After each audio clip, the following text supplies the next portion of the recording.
Relax mom, इस तरह खुद को परेशान करके आप क्या कर लेंगी? कुछ ना कुछ तो करना ही पड़ेगा अरमान, और मैं कुछ ना कुछ कर भी लूंगी। इस महानूर से तो जान छुड़ानी होगी।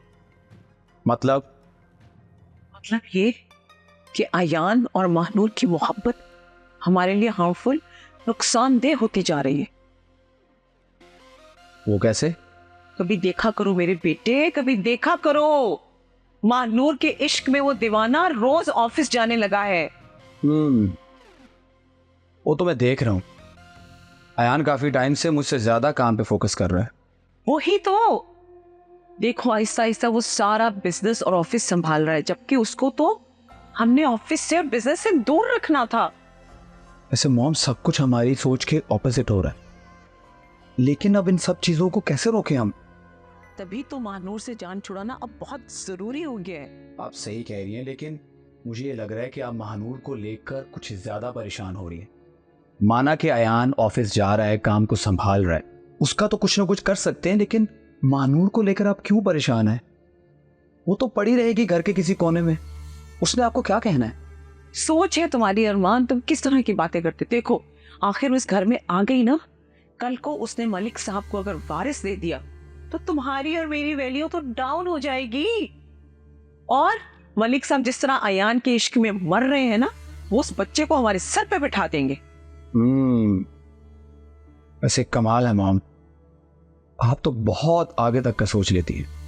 अरमान, इसीलिए तो मैं चाहती थी कि तुम्हारी शादी सबसे पहले हो जाए, ताकि तुम्हारे बाप का ये सारा प्यार और सारी दौलत तुम्हें और तुम्हारे बच्चों को मिल जाए। लेकिन यहाँ तो दरिया ही उल्टा बह रहा है।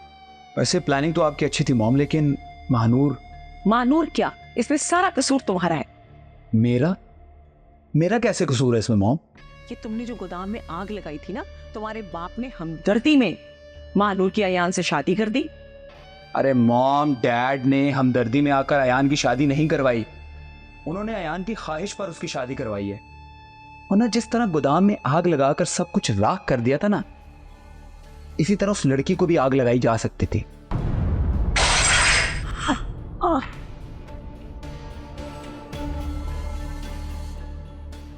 ये देखो, इस बातें सुन रही है छुप छुप के, हमारी सारी बातें सुन ली इसने। अरे वो क्या, हमारी अच्छा हुआ तुमने हमारी बातें सुन ली, हमारा काम आसान कर दिया तुमने। मैंने कुछ भी नहीं सुना, कोई बात नहीं सुनी। हाँ, तुम्हारे गोदाम में हमने ही आग लगाई थी, ये बात अब तुम्हें पता चल गई है। तुम्हारे अलावा अगर ये बात किसी और को पता चली, और तुम सोच नहीं सकती कि हम तुम्हारे और तुम्हारे घर वालों के साथ क्या कर सकते हैं। तुम ही समझाओ इससे आगे, पता इसको हम क्या कर सकते। ज्यादा से ज्यादा कुछ नहीं करेंगे, बस जिस तरह गोदाम में आग लगवा कर रातों रात सब कुछ जला के राख कर दिया था ना मैंने, इसी तरह तुम्हारे घर और घर वालों को जला के राख कर दूंगा मैं। तुम्हारे प्यारे अम्मी अबू है ना, जो उनकी शक्ल भी नहीं पहचान पाओगी जो मैं करूंगा। खबरदार जो तुम लोगों को समझाए इसे बहुत। मैं किसी से कुछ नहीं कहूंगी, प्लीज मेरे घर वालों को कुछ मत कीजिएगा। वो लोग पहले ही बहुत तकलीफ में, आप लोगों ने जो उनके साथ किया, मैं कभी अपनी जबान नहीं खोलूंगी, प्लीज उन्हें कुछ मत कीजिएगा। ओहो, तुमने तो बच्ची को रुला ही दिया अरमान, इसको डरा ही दिया तुमने। ये बात अगर किसी और को पता चली ना, तो तुम अपने घर वालों का मुंह भी नहीं देख पाओगी। समझ गई ना तुम? समझ आ रही है बात?